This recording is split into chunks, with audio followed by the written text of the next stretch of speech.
The woke side of the internet thinks going through someone's old MySpace account makes them part of the resistance. It doesn't. It makes you a...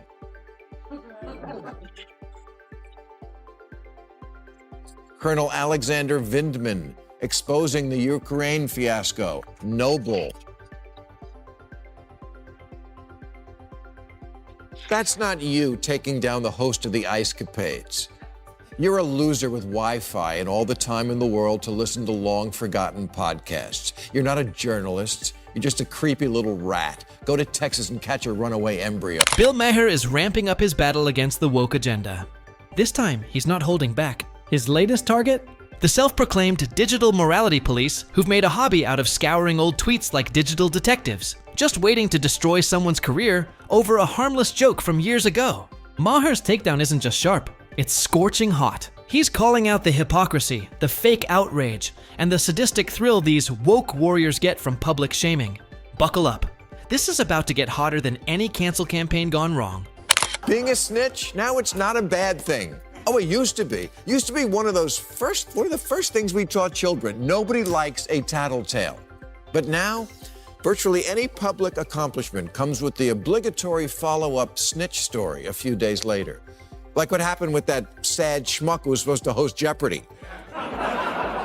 But fortunately, the honor of game shows was preserved when Squeal Team 6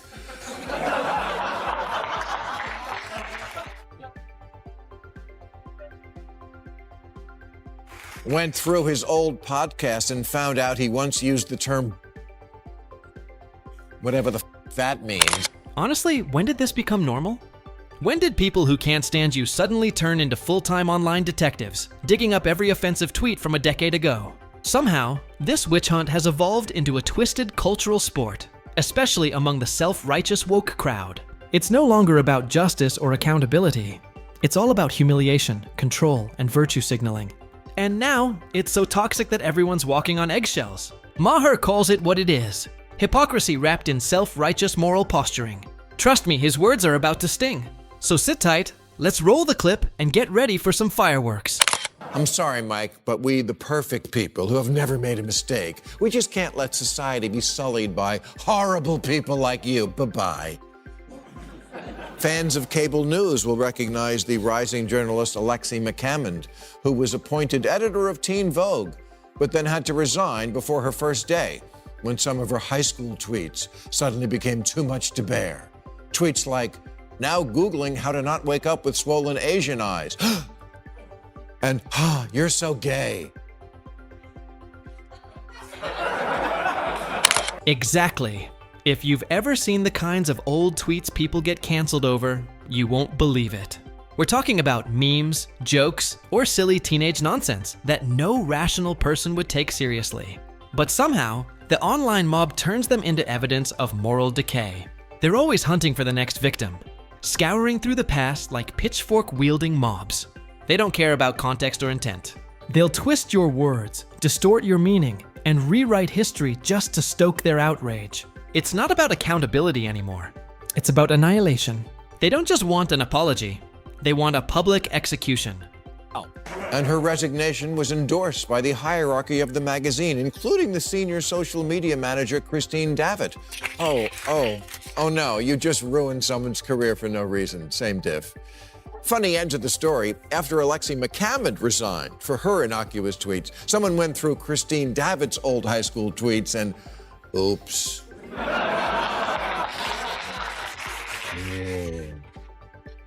Seems she tweeted the N-word twice to a white friend in 2009.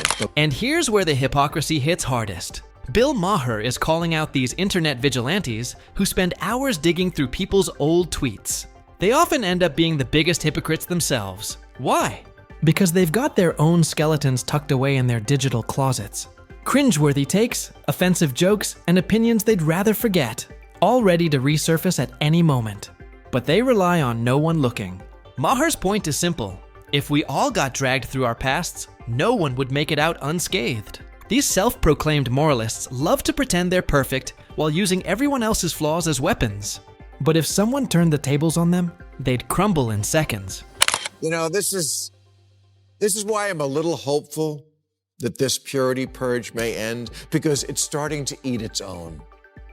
ESPN reporter Rachel Nichols was a feminist success story, but when she complained in a private telephone call about ESPN's crappy long-time record on diversity and expressed her view that she felt like she was being sacrificed by the network so they could make up for that crappy long-time record on diversity, the call was leaked. So, why won't this backfire on them eventually? It's only a matter of time. We've all said something ridiculous at some point.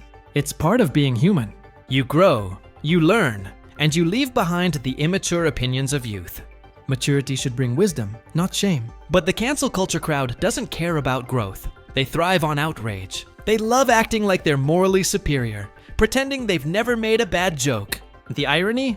If anyone ever shone that same spotlight on them, they'd be finished. Dig deep enough into anyone's past, and you'll find something worthy of canceling. That's why this culture is doomed to cannibalize itself. When you demand perfection from everyone, you eventually choke on your own hypocrisy. In addition to the fact that a person shouldn't have to love getting fired, even if it does achieve more equity, this was a private call. Does private mean anything anymore? Apparently not. Even sadder, this love of snitching seems to be one of the few areas that is now truly bipartisan. Snitch Nation isn't about what side you're on. It's about this mindset where everyone is an amateur secret policeman and tattling is a Take the case of the former ESPN presenter. This one's especially chilling. It wasn't even a tweet that got her canceled. It was a private phone call, something meant to be kept between two people. But thanks to this new era of digital snitching, privacy is a thing of the past. Now, it's all about hunting for the next scandal. These people will record, leak, and weaponize anything if it gets them a few clicks or moral brownie points. It's not about justice. It's about exposure, humiliation, and that dopamine rush of taking someone down. What's even scarier? No one's safe anymore. If a private conversation can be turned into a public scandal, then we've crossed a line from accountability into full-blown surveillance. And this is exactly the kind of madness Maher has been warning us about. A world where betrayal is seen as virtue. woke side of the internet thinks going through someone's old MySpace account makes them part of the resistance. It doesn't. It makes you a...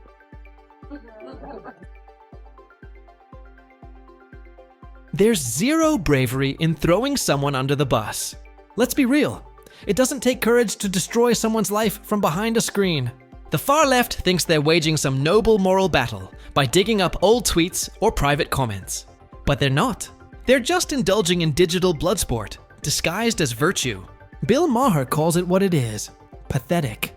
He sees these so-called moral enforcers for what they really are: bitter, insecure people who only feel powerful when they're tearing others down. Instead of building something meaningful, they waste their time scrolling through old archives looking for their next target. Maher's message is clear. If your only contribution to society is destroying reputations, then you're not a hero. You're just another coward hiding behind a mask of righteousness. And Republicans lately, besides sponsoring that new reality show, Texas Zygote Hunters, have been encouraging college students to whip out their phones to record and report professors who espouse leftist ideas. As always, these snowflakes fall just as hard on the right as they do on the left. And if the far right is guilty of the same things, they deserve the same backlash. No exceptions. This isn't about left versus right. It's about fairness and the right to speak freely without fear of lifelong consequences. America was built on free speech, not on punishing people for past words. No one, no matter their politics or beliefs, should lose their career, reputation, or future over something they said years ago. People change. Opinions evolve. What mattered in the past shouldn't define who you are today. The moment we start punishing people for speech from the past, we lose the very core of liberty. So, yes, if either side resorts to petty moral policing, they both deserve the same backlash.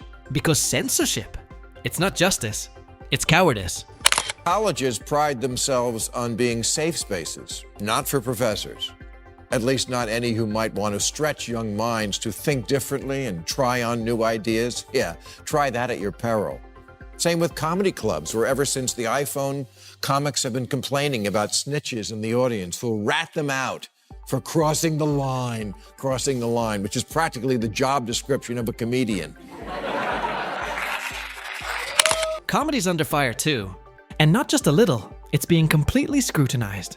The far left has made it their mission to police every joke, every offhand comment, and every punchline that doesn't fit their ever-changing playbook. Say something that offends one of their sacred groups, and you're done.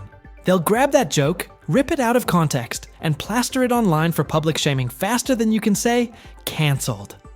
They've gone after some of the biggest names in comedy. Kevin Hart, anyone? He lost his Oscar hosting gig over old jokes he already apologized for. It's madness. Comedy, once a space to unite people through laughter, is now a crime scene. The result? Comedians are terrified to be funny, and the audience is too fragile to laugh. Comics are joking constantly. Even some people who aren't comics do that.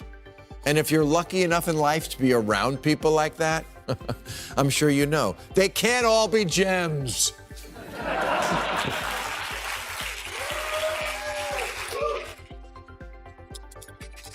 Sometimes you get the twisties, and the joke doesn't land just right.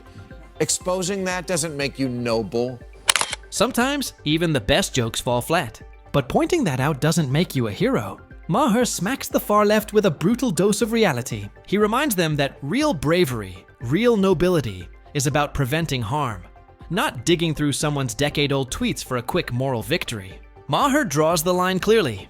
There's a difference between protecting people and persecuting them.